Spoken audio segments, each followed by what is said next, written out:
आदिवासी युवा सेनेतर्फे फत्तेपूर, आमोदा व शिरूड येथे 337 विद्यार्थ्यांना शैक्षणिक साहित्य वाटप। 9 ऑगस्ट जागतिक आदिवासी दिनाच्या निमित्ताने आदिवासी युवा सेना संघटनेच्या वतीने शहादा तालुक्यातील फत्तेपूर, आमोदा व शिरूड येथील जिल्हा परिषद मराठी शाळांमध्ये शैक्षणिक व जनजागृती उपक्रम राबवण्यात आला।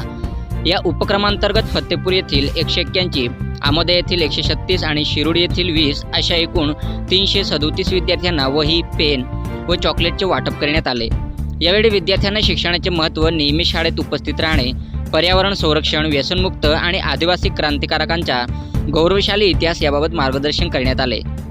विद्यार्थ्यांमध्ये शिक्षणाची आवड निर्माण व्हावी, पर्यावरण व सामाजिक मूल्यांबाबत जागरूकता वाढावी आणि आदिवासी समाजातील विद्यार्थ्यांना उज्ज्वल भविष्यासाठी प्रेरणा मिळावी, हा या उपक्रमाचा मुख्य उद्देश होता। यावेळी आदिवासी युवा सेनेचे सोशल मीडिया प्रमुख सुनील पवार, वरिष्ठ सल्लागार सतीलाल दादा शेंबडे, वरिष्ठ सल्लागार दिलीप दादा महिरे, दगडू निकुम, मुकेश पवार, भगीरथ ठाकरे, अनमोल पाडवी, राहुल मालचे व विठ्ठल मोरे यांच्यासह पदाधिकारी व कार्यकर्ते मोठ्या संख्येने उपस्थित होते।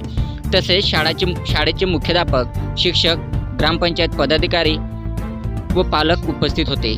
फत्तेपूर गावाचे लोकनियुक्त सरपंच मोगराताई जितेंद्र पवार यांनी विद्यार्थ्यांना प्रोत्साहन देत उपक्रमाचे कौतुक केले। आपला उपक्रम आपल्या विद्यार्थ्यांसाठी, आपल्या समाजाच्या उज्ज्वल भविष्यासाठी या भावनेतून आदिवासी युवा सेना संघटना महाराष्ट्राने हा उपक्रम राबवला होता। सातपुडा न्यूज वाहिनी, शहादा। विद्यार्थी मित्रांनो, आपण 9 ऑगस्ट हा साजरा केला। प्रत्येक गावोगावी शाळांमध्ये 9 ऑगस्ट जागतिक विश्व आदिवासी दिवस म्हणून साजरा करण्यात आलं। त्याचे जे उद्देश होते ते सरांनी पण सांगितलं असेल आणि विद्यार्थ्यांनी पण सगळ्यांना हे सांगितलं असेल। भाषणाद्वारे आपण कार्यक्रम, सांस्कृतिक कार्यक्रम सुद्धा राबवले असेल।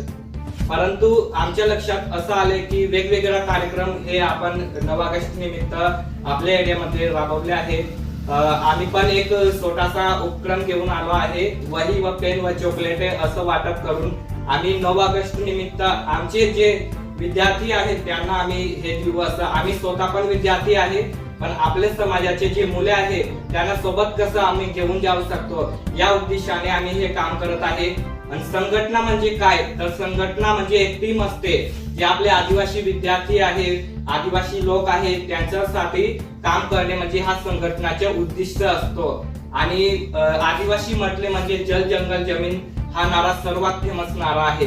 पण खरंच आता जंगल सुरक्षित आहे का? आपल्याकडे तर आपण गावाच्या बागेत राहत आहोत म्हणून आपल्याकडे शुद्ध हवा आहे, पण आपण शहराकडे पण गेलो तिथे सिटीमध्ये तर तिथे शुद्ध हवा सुद्धा आपल्याला भेटत नाही आहे।